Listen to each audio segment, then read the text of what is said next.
Justement de parler de l'application pour les femmes créée par une femme, ça s'appelle App-Elle. Elle est disponible dans 13 pays en 6 langues. Elle est made in Nantes. Et en cas d'urgence ou de danger, il suffit de l'actionner et elle permet d'alerter nos contacts les plus proches.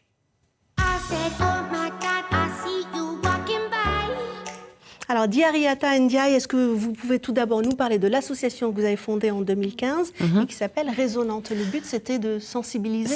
C'est bien ça. Donc, en 2015, j'ai décidé de fonder cette association parce qu'il y avait vraiment une urgence à travailler sur la question des violences sexistes et sexuelles, plutôt en direction des 15-24 ans, parce qu'on est sur des sujets qui sont compliqués, mais qui les concernent. Et donc, l'idée, c'était de trouver des façons différentes et un peu moins glauques que celles qu'on utilise habituellement pour leur parler.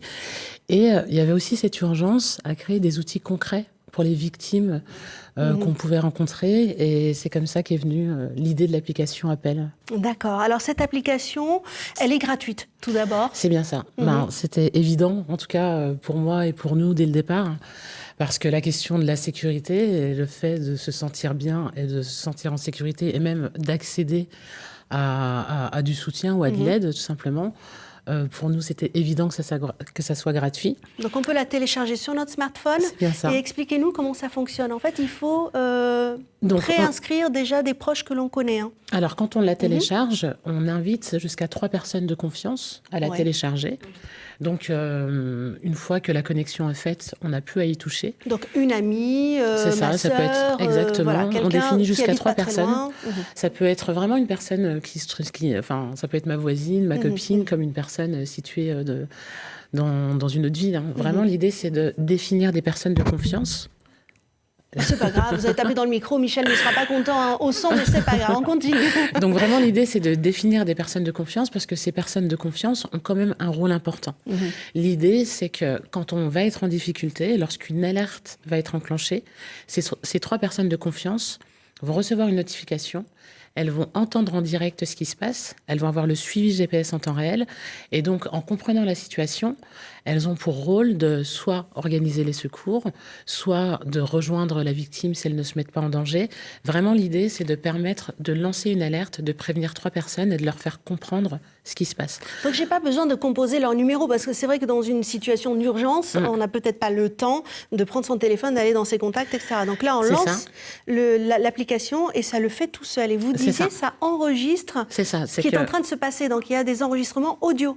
Alors, les personnes, il y a vraiment 2 choses. Les personnes entendent en direct ce qui se passe. Elles ont le suivi GPS en temps réel. Donc, vraiment, au moment où elles ouvrent l'alerte, elles comprennent ce qui se passe.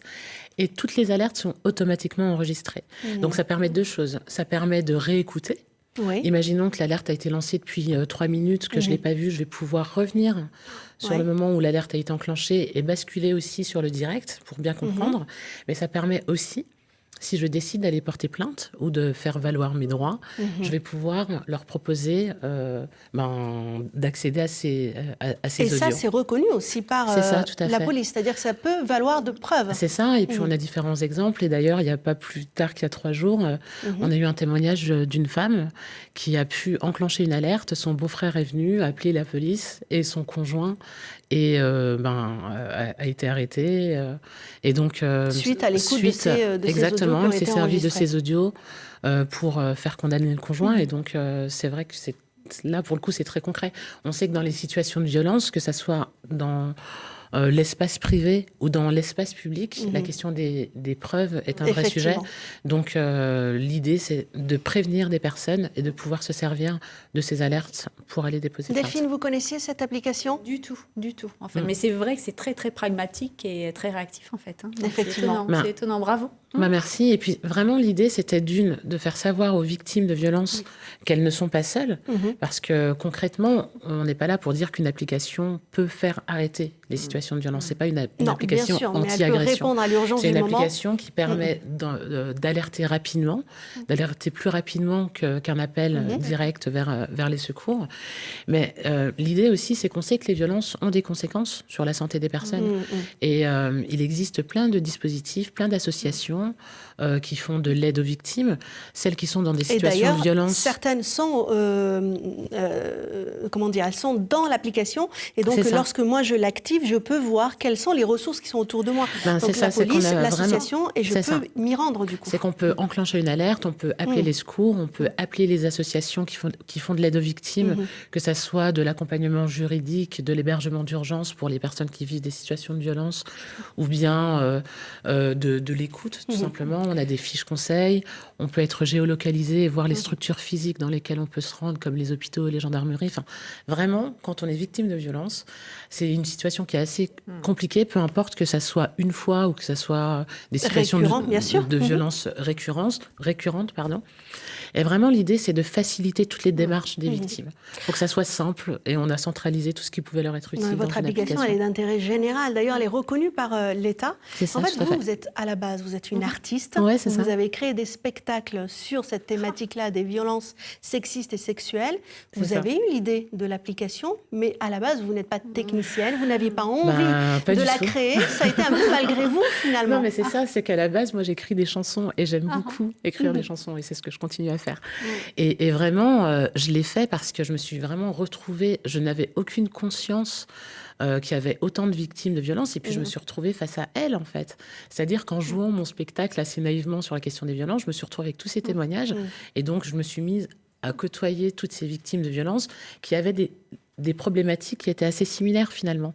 C'est qu'on leur dit d'appeler la police dans plein de situations, elles ne peuvent pas le faire. C'est qu'on leur dit que des solutions existent, mais elles ne les connaissent pas, elles ne connaissent pas les associations. Alors qu'on a quand même la chance d'avoir quand même pas mal de choses qui fonctionnent en France. La mise en réseau est importante. Tout un tissu associatif qui est hyper compétent. Et alors vous avez eu l'idée, vous êtes allé voir le ministère de l'Intérieur en disant toc toc toc, il faudrait faire une application. Alors c'était pas le ministère de l'Intérieur, c'était le ministère aux droits des femmes à l'époque. Et donc effectivement, la première chose que j'ai faite en ayant cette idée, c'était quand même de me dire que ce n'était pas mon rôle. C'était quand même le rôle de moi, chanteuse, c'est pas mon rôle. Effectivement, je vais aller voir. Mais par contre, d'une très bonne idée. Et donc, je vais leur proposer. Et on m'envoie balader. Et je me dis, mais c'est pas possible, je ne comprends pas que vous ne voyez pas le potentiel de cet outil et à quel point il répond aux besoins des victimes que je rencontre tous les jours. Vous avez pris votre bâton de pèlerin, vous êtes allé chercher les financements, vous avez créé l'application et au final, ils ont dit, elle est bien cette application. Il y a du potentiel. Il y a du potentiel. Concrètement, effectivement, c'est que alors, le public s'en est emparé assez rapidement. Et puis, on a remporté pas mal de prix, que ce soit en France ou à l'international. Et puis, je pense que le Saint Graal, ça a été quand même de recevoir l'Innovation Award au CES de Las Vegas, qui est quand même le salon du numérique. Bravo. Et je pense que là, c'était officiellement bien ce qu'on faisait. C'était lancé. Bravo. Bravo à vous. Et donc, on a réussi à embarquer ensuite.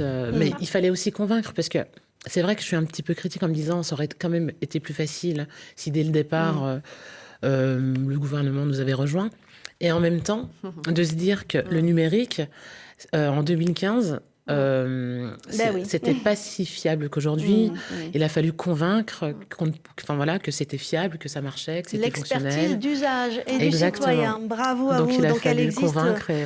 Elle existe et il faut continuer à en parler justement ici dans les médias. Merci pour cette invitation. Les femmes et puis même tous les gens qui peuvent être intéressés à télécharger cette application sur le téléphone. Et puis il y a aussi ce bracelet rapidement. À quoi il sert ? Alors, ce bracelet, c'est un des modes de déclenchement de l'application. D'accord. De l'alerte de l'application. On peut enclencher l'alerte depuis l'appli en utilisant la touche on-off du téléphone, par exemple, en arrachant son casque audio, si c'est plutôt une appli qu'on utilise dans l'espace public.